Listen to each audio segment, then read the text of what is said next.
Welcome back. We've got a special edition of the Sports Card Radio Show today. One I've been looking forward to doing for quite a long time. I'm going to get to decide which group breakers are going to get allocation from Fanatics. And to put that in English for you, it's basically going to mean, what group breakers are Fanatics going to basically sell product to. At least direct or kind of at a wholesale level. And hey, this conversation is actually really happening somewhere in an office or swimming around in somebody's head, maybe Luber's or Josh Luber or Michael Rubin's head. So you better believe there are 50 to 100 group breakers out there that are kind of biting their nails and pretty nervous about, what's the future going to hold about their business and their relationship in the sports card world. Because hey, it's completely different today. They can just call a distributor most likely, or sometimes some of these guys can call Panini Tops or Upper Deck directly and get product that way. Well, that's all going to change, because with it all being controlled by Fanatics and the way they've historically done business, there's probably not going to be a whole lot of distributors or middlemen involved, and you may have to go to Fanatics directly. So Fanatics is basically going to be able to decide, which group breakers do we want on camera breaking our product and which ones do we not? So that's what we're going to do today. So I think this is absolutely fantastic thing to do on a beautiful Friday morning. Let's start this off. Guys, I got about 10 names.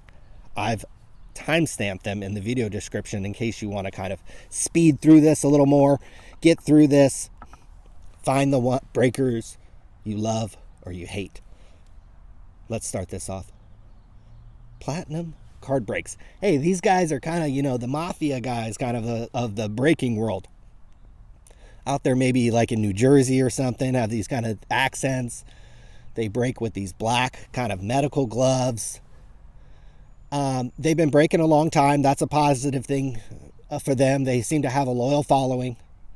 Negatives on their aspect is at one point they ripped up a one-of-one Lori marketing card on camera. Cards come in penny sleeve top loaders. So when you have that, okay, just so you know, that doesn't wreck the card. It's probably not good for the card, but that doesn't wreck the card. That wrecks the card. That wrecks it. See, when you do something like that, that wouldn't be caring about a card. You understand? But what I did the first time, that didn't matter. Okay? But like that would damage a card. That would damage it. You understand? Not anything else. You rip up cards in front of card fondlers, in front of card hoarders, and in front of card collectors. They take that thing personally, so that's a negative thing for them. Secondly, I remember one of the guys, I think his name is G over there, talking on camera one time after this had happened. This is several years ago. He talked about how hard breaking was and how much weight he had gained and just the pressures and kind of the ills of having to break on camera 6-7 days a week like these guys do and try to be a top breaker like they do. I've been to their website. Honestly, I think it looks like crap. It doesn't look like a Fanatics branded website. So for those things, sorry, Platinum Card Breaks, you are not going to be able to sell product from Fanatics. Next on the list, we're going to go with Blez Breaks. This guy is supposedly a former poker player. Hey guys, if he was so good at poker player, he wouldn't be playing with baseball cards. So let's just deal with that. He probably likes to tell you at some point he was really good at poker and maybe he had a good win here or there. But there's, as someone who used to live in Las Vegas and have seen that lifestyle, there's a lot of expenses that come along with being a professional poker player. Not that I ever was one, but I've certainly been around, seen that lifestyle and known a few. So this guy's over here playing with cards, and about 2 weeks ago, he was over on a live stream with Layton in the self-proclaimed biggest break of all time. Well, about an hour in, this guy had his shirt off, and as you can see, in front of tens of thousands of people and maybe in front of executives of Fanatics, for this and this alone, what a huge, massive mistake. Blez, you're not getting product from Fanatics. Up next, Firehand Cards. Hey, I remember being at the, what was this? The Las Vegas Industry Summit This had to be literally, gosh, we're in 2022. This was probably literally 10 years ago. And it was the very first group breaker meeting. I mean, this is literally the very first group breaker meeting. Remember being kind of out in this stuffy conference room over in the Orleans casino, which is a 2.5-star off-strip casino that they held this thing in for many years in Las Vegas. But anyways, even back then, it felt like there were quite a few group breakers in this room, and Firehand was one of those guys. And to a man, I swear they all kind of referred to this guy as like the Godfather, and almost kind of like bow down to this guy. So I checked his website. Appears that he's still breaking. So for those reasons alone, the fact that he's kind of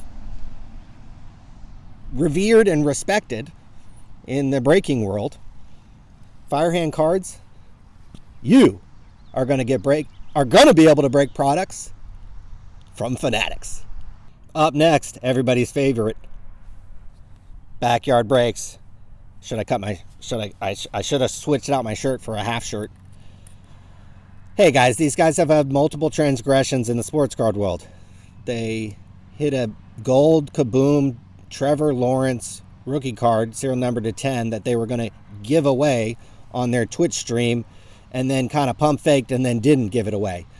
That caused a huge uproar in the hobby a couple months ago, kind of put everybody, kind of put Backyard Breaks on notice and in everybody's doghouse. Since then, they've been actually guilty of some other things. They were kicked off Twitch for a little while for, language or doing something, Lord knows what, on their stream. And then they also have been caught breaking Panini product early before release day, which is apparently a no-no in the group breaking world, the hobby shop world. I'm sure it's something that happens, but, when you do it live on camera and, everybody knows what day and time it is, probably a pretty bad idea. Hey, these guys are young guys, got a lot of confidence, a lot of arrogance. As a 40-year-old older guy who sometimes gets on camera with a little bit of confidence and a little bit of arrogance, I actually don't dislike everything Backyard Breaks does, but for the Trevor Lawrence thing, and really, I think breaking product early, especially if that's kind of known in the breaking world that's a no-no, and if they do that, to me that's even like a worse transgression than even the Trevor Lawrence thing. So, sorry, Backyard Breaks. You're going to be on monster.com looking for a new job. You're not getting product from Fanatics. MojoBreak. Hey, it's pretty well known, kind of deep within the sports card world, and certainly within like the old school breakers, that I'm really good friends with Doug and Dan over at MojoBreak. And I don't know how many times, I think you probably can't even count too many times that I've looked into the camera and told you that there's some guys in the sports card world that I'm really good friends with. That's the amount of time that I've spent with those guys over the last, I've probably known those guys over 10 years now. And that's how long they've been at their business. That's how long my brother and I, have been doing the podcast and the website. And so over the years, we spent a lot of time with those guys, not only with them, but employees of their company. And I think they've certainly proven to me, and I think they've proven to a lot of people, that they run, a really good business. You can think whatever you want about their breaks or how they're run or the pricing or whatever. Doesn't really matter to me in terms of who they are as people, their trustworthiness. Again, these are guys that I call friends, that I would trust with the keys to my house, that I would trust with a night with my girlfriend. So, these are just really nice, genuine guys who put ethics and morals and integrity first in their life and in their business. And it's something that I saw really from the first encounter with them more than 10 years ago. So I couldn't say enough good things about them, about their company, about the way they run their business, about just everything they've done. And as a friend, and certainly as a industry observer, and certainly as a friend, I'm super proud of what they've done, what they've built. how they handle themselves, the way they represent the industry, the way they represent group breakers. I think it's first class. I think it's A1. I love hanging out with those guys.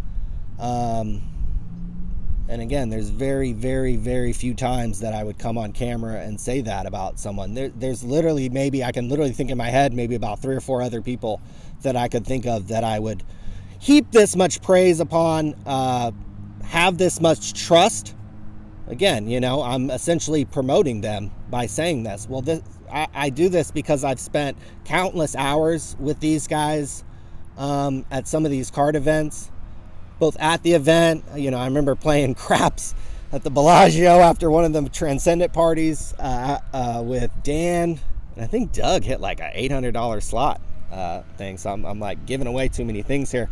Hopefully, in case they told any secrets to the wives, they're not watching. But hey, I like those guys. I don't think they're going to have any problem whether what happens with this Fanatics things. I think they're going to be in business and be breaking or be involved with cards. So certainly, if I'm the CEO of Fanatics, MojoBreak is right there at the top of the list in terms of guys who are going to get product. So we go from MojoBreak to Live Case Break. Guys, I've come on here a lot and talked about this scandal and this bankruptcy and this court proceeding and this lawsuit and this scandal, blah, blah, blah, and this person's shady. Live Case Break, one of their co-owners, literally the guy who ran the company, there's like a co-ownership, but this guy, the guy who ran the freaking show, did something so shady. I can't even talk about it because I don't want to compromise this video in terms of a parental rating. But there is a video on Sports Card Radio that describes what this guy did. I can't even believe that these guys are still around. This guy ran the company, and hey, I get there's other people involved and other relationships with distributors, but I can't believe GTS is still selling these guys product. And it's what this guy did was, again, you can check it out, but no, Live Case Break, sorry. No product for you. Next up, Sports Card for You. His name is Kelly. I believe he runs breaks on eBay. He's going to get in for 3 reasons. 1, this guy's been to every Topps Transcendent party. Apparently there's there's been a bunch of them. I think I've been to 2 that I can remember. Maybe 3. I believe 2. I think there's been 25 or some crazy number. And this guy's literally been to all of them. And these things are pretty expensive to get into. The first one I went to was the very first one. It's a Chris Bryant one. I think I only paid $2,500, and then I think the next year in Atlanta to see Hank Aaron was $5,500 or $6,000 or something like that. And then they kind of kept going up from there. I remember the Trout year in Arizona, it was $10,000, and I was living in Arizona at the time, and I was like, shoot, I'm not going to spend $10,000 on this. I'm not a huge Trout fan. If it was Barry Bonds or Buster Posey or Eddie Vedder, you guarantee I would have chopped out the money. But hey, this guy has literally been to every Topps Transcendent party. But even more impressive than that, Sports Card for You, Kelly, this guy has apparently been on camera breaking cards every day for 3 straight years. In a row, like a Cal Ripken type streak. This guy doesn't miss a day or miss a game. So even when he's at these Topps Transcendent party, he breaks in the hotel room and sorts cards. And he's like a one-man band. So he breaks and sorts and does all these things himself. So for, those 2 factors, he's definitely getting in. But the guy's also, I've met him a few times. He's also a nice person. And, he comes around if I see him at a show or one of these things. He always says some funny things to me. So I appreciate the comedy and the banter and kind of him following along to the podcast and kind of the shows over the year. So I've enjoyed meeting him, and certainly he works really freaking hard, obviously. I mean, the guy has broken cards every single day, even while going to Transcendent parties. So I can't believe that. Because I remember the Atlanta one. It was so cold. I couldn't imagine sitting up there in the hotel room, breaking cards with snow outside. But hey, Sports Card for You, Kelly, you're in. Next up, Boomo. A lot of you guys have no idea who this is, probably, especially if you've come along in the hobby in the last couple of years. But a guy who, was actually kind of one of the original group breakers. but is, breaks out of a double wide trailer in Kansas, used to be a Walmart greeter, was involved in super shady things in the hobby. He was involved in a rigged Babe Ruth signed baseball that he won from Heroes of Sport, the card trimming group. Yeah, remember them. He was also involved in shill bidding on eBay with the midget from Miami, David Gelfman, who still runs the Group Breaker Pavilion at the National Sports Collectors Convention.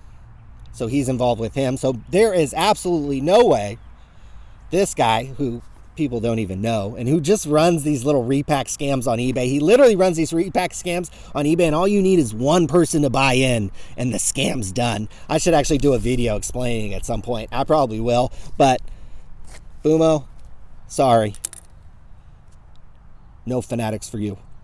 2 left, one easy one, one hard one, at least for me. Minera Sports, Southern California, old school breaker. Maybe not one of the big, huge breakers that are breaking like case after case every day, but a guy who's consistently broken products over the last 10 years. And hey, I'm not immune to this. I've met this guy probably half dozen times at least over the years at these card things, and I just think he's a nice guy, and he's a California guy, so that's an easy decision. Minera, you're getting sports cards from Fanatics. Last one, this is the hardest one. Layton Sports Cards. Boy, oh boy. One of the longtime breakers, one of the biggest breakers, seen as one of the most successful breakers. But gosh, there's a lot of red flags on this guy. One, he was involved with the Heroes of Sport stuff, the card trimming stuff. Even after everyone, he knew Heroes of Sport was shady, and he still broke product with them. Recently, he was on camera with Blez with his shirt off. Now, kudos to Rich for not taking his shirt off. God, that would have been an utter disaster if they were both sitting there side by side with their shirt off on the biggest break in history, quote unquote. But thankfully, he had some discretion and kept his shirt on. So he has some negatives. The thing about Rich is that I've observed over the years, and I've talked with him and been around him and his operation a few times, certainly at these card things. He's been around a long time. Rich has a big ego, even compared to, these sports card guys who normally have oversized, massive egos. You get all these kind of guys in a room, these typically white, overweight males in a room, and it just becomes, like a frat house kind of thing, and these egos are just the size of the moon in here. And Rich has an ego the size of the moon. And I think there's a misperception out there. I think Rich's drive and Rich's ego is bigger than his drive to make money. I think there's a perception out there that, Rich makes all this money and so on and so forth. I think he really sometimes, gets all these products and kind of is the, this breaking all this stuff at a really razor thin margin, probably sometimes at a loss, just to be the guy that has it, just so that there's not another breaker who's stealing the spotlight or stealing the shine from him. I think his ego really does outweigh his desire to make money.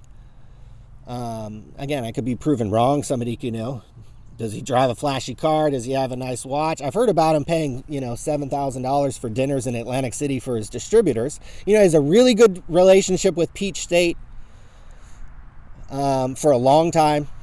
Basically was the breaking arm for that distributor. And so, he has a lot at stake here with this transition into Fanatics. This is a real tough one for me. This is literally a tough... I could literally go either way. This is the only one I felt like... I felt that way a little bit with Platinum Breaks, that I could have let him in or let him out, but I thought their website just looked kind of crappy, so I didn't let him in. I think the advantage here for Layton is that he's actually kind of not money grubby, that he's just got this huge ego, and sometimes he makes these mistakes out of, just this kind of ego-driven kind of complex that he has. He's friends with Doug and Dan over at MojoBreak, and I bet if I called them and asked them and said, hey, I've been put in charge over at Fanatics to decide who's getting allocation for group breakers. Should I let Rich get product? And, I'm almost 100% positive they would say, yeah, let Rich get product. So Because I'm good friends with Doug and Dan, because Rich has been around a long time, has a loyal fan base, his transgressions, while bad, we're going to just chalk those up to his large, massive ego that he hasn't been able to control for the last 10 years. And we're going to let, this might be a mistake, but we're going to let Rich Layton get products from Fanatics. So, hey, leave some comments. What group breakers did I leave out? Which group breakers should I talk about next? Who should get products? Who's good? Who's bad? Who's a scammer? How am I wrong? Anyways, I hope you guys enjoyed this. Have a good weekend, and I'm sure we'll be back really soon. Really, really soon to talk some crap on some people. So, bye.